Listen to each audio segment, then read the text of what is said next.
জনবল সংকটে বন্ধ হয়ে গেছে ঝিনাইদহের শৈলকুপার মিনি মৎস্য হ্যাচারি।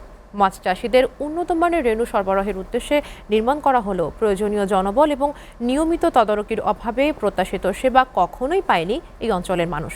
জনবল নিয়োগ দিয়ে রেণু উৎপাদন করার দাবি স্থানীয়দের। ঝিনাইদহ থেকে ফয়সাল আহমেদের পাঠানো তথ্য এবং ছবিতে একটি ডেস্ক প্রতিবেদন। ১৯৮২ সালে ঝিনাইদহের শৈলকুপা উপজেলার কোটপাড়ায় নির্মাণ করা হয় মিনি মৎস্য হ্যাচারি।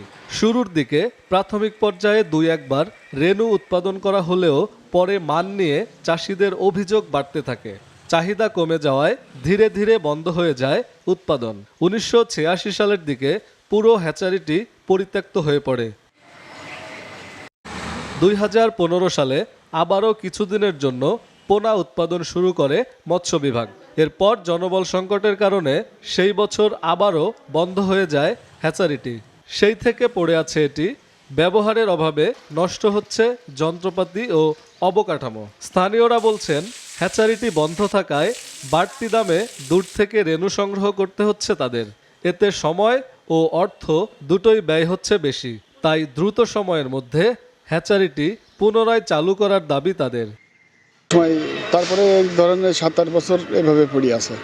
যদি এখানে পোনা উৎপাদন হতো তাহলে আমাদের এলাকার মাছ চাষিরা উপকৃত হতো। এই হ্যাচারি থেকে নতুন উৎপাদন কখনো দেখিনি এবং গেটে বন্ধ থাকে, বাইরের লোকজনকেও আসা যাওয়া করে, এরকম কিছু না। সরকার এত টাকা দিয়ে হ্যাচারি করে যদি জনগণের কাজই যদি না লাগে তাহলে এটা করে লাভ কি? স্থানীয় মৎস্য বিভাগের কর্মকর্তারা বলছেন, আবারও হ্যাচারিটি চালু করার উদ্যোগ নেওয়া হয়েছে। এই বছর থেকে প্রোডাকশনে যাওয়ার কথা। আমাদের এখানে গত 13 তারিখ অর্থাৎ বৃহস্পতিবার আমাদের বিভাগীয় যে পরিচালক স্যার সে আসছিল এবং খুব দ্রুত আমরা একজন লোক পাবো এবং তার মাধ্যমে এখানে প্রোডাকশন শুরু হবে ইনশাল্লাহ। হ্যাচারিটি চালু থাকলে প্রতি মৌসুমে অন্তত 40 কেজি রেণু উৎপাদন করা সম্ভব, যা থেকে পোনা মাছ উৎপাদন হবে প্রায় 40 লাখের বেশি। SATV news desk.